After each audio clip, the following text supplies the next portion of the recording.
안녕하세요, 가치남입니다. 9월 4일 금요일 국내 증시가 마감이 되었습니다. 어제 미국 증시를 지켜보신 분들은 아시겠지만 굉장히 하락폭이 컸단 말이에요. 그렇다 보니 우리나라 증시도 약 마이너스 4%, 이 정도 하락권에서 출발을 했거든요. 그런데 생각보다 하락폭을 많이 만회했죠. 그래서 코스피는 약 1.1% 하락해서 2368포인트에 마감이 되었고, 코스닥은 약 1% 하락을 해서 866포인트에 마무리되었습니다. 그리고 삼성전자 오늘 약 1.4%의 하락이 나왔고, 현대차도 2% 이상의 하락이 나왔어요.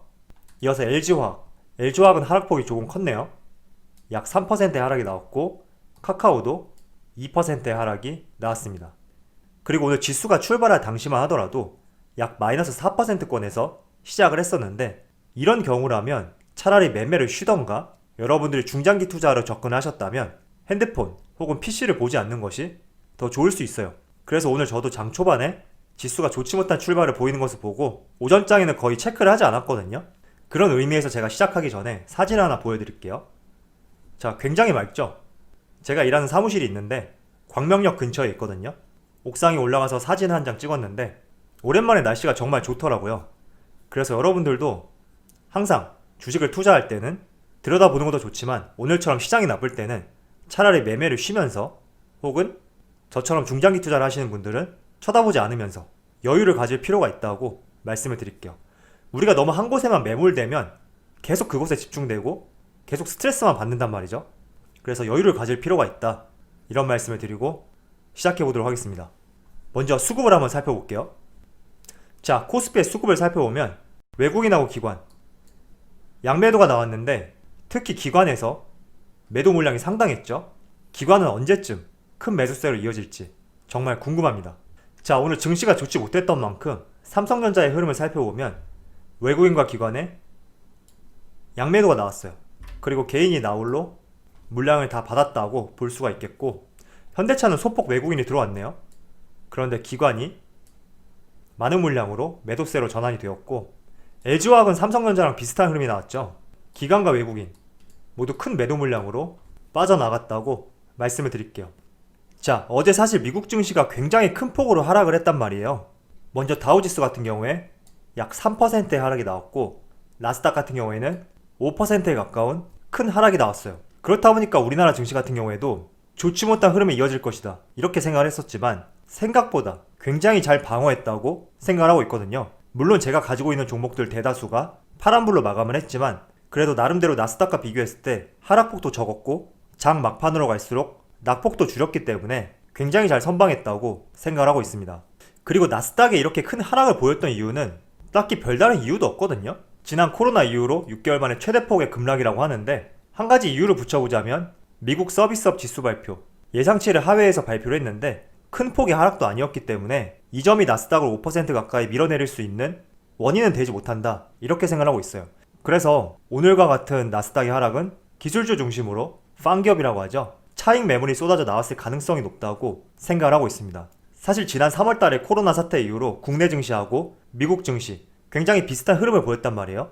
그런데 나스닥과 코스피 올라올 만큼 올라온 자리에서는 동조화 현상을 보기가 쉽지가 않았어요. 나스닥이 강하게 올라갔지만 국내 증시는 하락하는 경우가 있고, 오늘처럼 나스닥 지수는 크게 하락을 했지만 국내 증시는 비교적 하락폭을 많이 만회했단 말이죠. 그래서 현 상황에서는 미국 증시와 국내 증시 동조화 현상이 덜하지만, 만약에 나스닥 지수가 오늘처럼 장중에 큰 낙폭이 간헐적으로 나오게 된다면 국내 증시도 동조화 현상을 보일 가능성은 높거든요.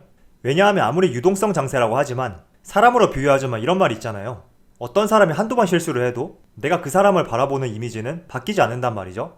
그런데 3번, 4번, 5번 지속적으로 실수를 하게 되면 내가 볼 수 있는 그 사람에 대한 이미지는 조금 바뀔 수가 있어요. 그래서 지금 나스닥과 국내 증시 크게 동조화 현상을 보이고 있진 않지만, 나스닥 지수가 어제처럼 큰 폭의 조정이 간헐적으로 나온다면 그때 돼서 국내 증시도 미국 증시의 동조화 현상을 보일 수도 있다, 이 점을 말씀해 드리고 싶었습니다. 자, 그리고 나스닥 지수의 월봉 차트를 한번 보시면 21선이라고 하죠. 지금은 월봉 차트이기 때문에 20개월 선이 될 수 있는데, 저는 21선을 활용할 때 지지 저항 이런 개념보다는 추세의 흐름으로 살펴보고 있거든요. 그래서 나스닥 지수를 한번 보시면 2015년이죠. 점점 상승폭이 커져서 21선과 괴리율이 높아지면 이렇게 조금씩 흘러내리던가 박스권을 형성하면서 간격을 줄이는 현상이 있어요. 그리고 2016년 이후로 2018년까지 또 지수가 크게 상승하면서 간격이 벌어지게 되죠. 이렇게.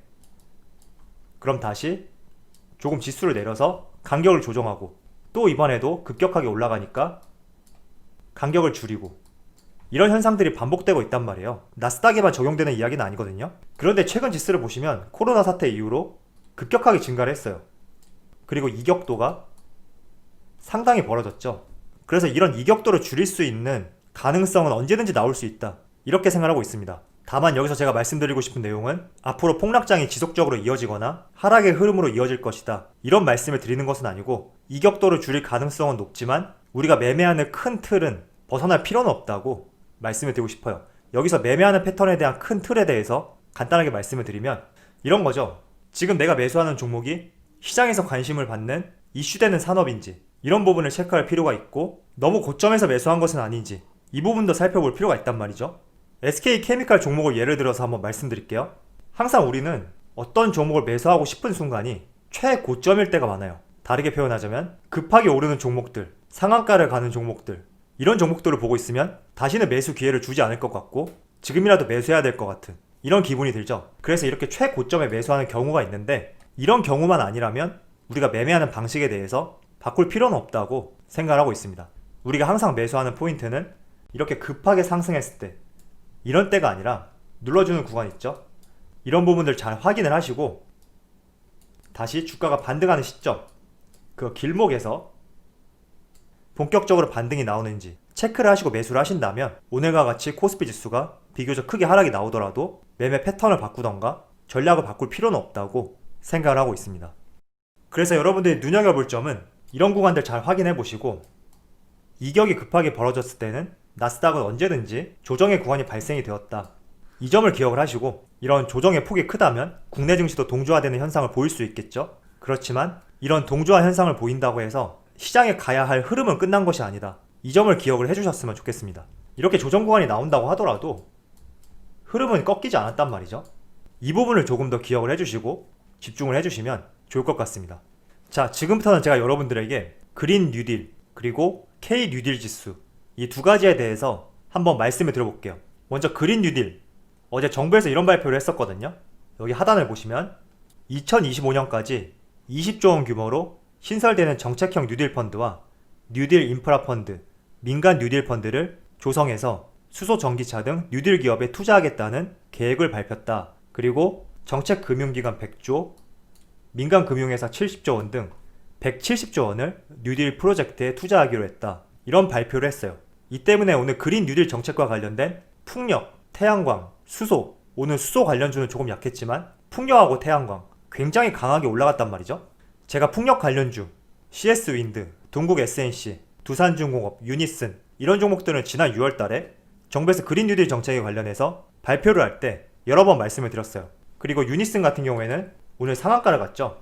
제 영상을 많이 보신 분들이라면 아무리 정부에서 그린 뉴딜 정책으로 170조 원을 쏟아붓겠다, 이런 기사가 발표되었다고 하더라도 내가 들어갈 자리인지 자리가 아닌지 이 부분을 판단하실 거라고 생각하고 있습니다. 그래서 제가 유니슨을 보여드리는 것은 따라 붙어라, 이런 말씀이 아니라 이렇게 급하게 오르는 종목은 우리가 매수할 자리가 아니다, 이런 점을 말씀을 드리고, 또 한편으로는 항상 말씀을 드리지만 정부 정책에 관심을 가질 필요가 있다, 이 말씀을 드리고 싶어요. 물론 지금 풍력 관련주 유니슨 뿐만 아니라 CS윈드, 동국 SNC 최근에 지속적인 상승 흐름만 나오고 있단 말이죠. 그렇다고 하더라도 우리가 정부에서 추진하는 정책들에는 언제나 관심을 가질 필요가 있고, 혹시나 이런 종목들이 조정 구간을 보일 때, 이런 순간이 도래했을 때는 한 번씩 자리를 잘 봐서 관심을 가져볼 필요도 있다고 말씀을 드릴게요. 특히 이런 종목들은 워낙 지금 관심을 받는 종목이기 때문에 조정 구간이 오지 않을 수도 있어요. 만약에 조정 구간이 오지 않는다면 매수하지 않으면 되거든요. 그래서 너무 급하게 매매할 필요는 없고, 우리가 생각해 볼 점은 정부 정책, 그린 뉴딜, 그리고 태양광, 풍력, 수소, 이쪽 섹터들은 지속적으로 이슈가 발생이 될 수 있고, 그에 따라서 종목들이 움직일 수 있기 때문에 항상 이 세 가지 섹터는 관심을 가져보자, 이게 제가 하고 싶은 말의 포인트라고 말씀을 드릴게요. 자, 그리고 그린 뉴딜에 이어서 이번에는 K 뉴딜 지수 발표, 여기에 한번 말씀을 드려볼게요. 제가 약 2주 전쯤이었나요? 여러분들에게 미국의 나스닥 대표 종목 철자를 따서 팡기업이 있다고 한다면 국내에는 비빅 산업들이 있다. 이렇게 말씀을 드렸어요. 그런데 한국거래소에서 여기 비빅 산업을 대표 산업으로 해서 K 뉴딜 지수를 발표하겠다. 이런 선언을 했어요. 한번 자세하게 살펴볼게요. 자, 여기 보시면 상단에 비빅 K 뉴딜 지수 이렇게 나와 있죠. 이게 어떤 말이냐면 코스피도 어떻게 보면 하나의 지수란 말이죠. 코스피에 상장되어 있는 여러 가지 종목들을 하나의 지수로 표현한 것인데 비빅 산업에 대해서 뉴딜 지수를 표현하겠다. 이런 의미라고 보시면 돼요. 그리고 여기에 포함되어 있는 종목은 아래와 같은데 제가 지난번에 비빅 산업에 대해서 말씀을 드릴 때는 LG화학, 삼성 SDI, 삼성 바이오로직스, 셀트리온, 네이버 카카오, NC소프트 이렇게 7종목이었죠. 그런데 이번에 발표된 BBK 뉴딜 지수 여기에는 새로운 종목들이 포함이 되었거든요. SK이노베이션, SK바이오팜, 더비주원, 넷마블, 펄어비스 이렇게 12개의 종목을 우리나라 대표 산업 그리고 대표 종목들이다 이렇게 볼 수 있겠죠. 그리고 여기 비빅 여기에 대해서 뜻을 한번 말씀드리면 앞에 B가 배터리 그리고 두 번째 B는 바이오 세 번째 I는 인터넷 네 번째 G는 게임이거든요. BBK 뉴딜 지수 12종목이죠. 이 12종목을 토대로 한 BBK 뉴딜 지수 외에도 배터리, 바이오, 인터넷, 게임 각 섹터별로 뉴딜 지수를 만들겠다 이런 발표도 하였거든요. 그래서 조금 더 자세히 살펴보면 2차전지와 관련해서는 LG화학, 삼성 SDI, SK이노베이션부터 첨보까지 총 10개의 기업이 있고 바이오 K 뉴딜 지수 여기에는 삼성 바이오로직스부터 한미사이언스까지 10개의 종목이 포함되었죠. 마찬가지로 인터넷 K 뉴딜 지수 여기에도 10개의 종목이 포함이 되었고 마지막으로 게임 섹터에 관련된 K 뉴딜 지수 NC소프트부터 위메이드, 골프존까지 총 10개의 종목이 포함이 되어 있어요. 그래서 거래소에서는 전체 BBK 뉴딜 지수와 관련된 ETF나 펀드도 출시할 예정이고 이어서 각 섹터별로 대표 종목이 담겨있는 K 뉴딜 지수 이 부분에 대한 ETF와 펀드도 생길 예정이라고 하거든요. 그래서 제가 이 내용들을 보여드리는 이유는 여기에 해당되는 종목을 매수해라 이런 의도보다는 혹시나 내가 2차전지와 관련된 종목들을 매수할 때 조금은 시장에서 바라보는 중심 종목 여기에 벗어난 종목을 매매한 것은 아닌가 이런 생각을 한번 해보면서 각 주요 산업에는 어떤 종목들이 시장에서 주요 종목으로 바라보고 있나 이 점을 비교를 해보자 이 점을 전달해드리고 싶었습니다. 자, 9월 넷째 날인데 3일까지는 좋은 흐름이 이어졌지만 오늘 다소 좋지 못한 흐름이 나왔죠. 하지만 생각보다 양호한 마무리를 했다고 생각을 하시고 지난 과거는 다 잊고 이제는 다음 주를 위해서 충전할 수 있는 주말이 되었으면 좋겠습니다. 자, 그럼 오늘 영상 여기서 마치도록 하고요. 언제나 여러분들의 성공 투자를 기원하도록 하겠습니다. 감사합니다.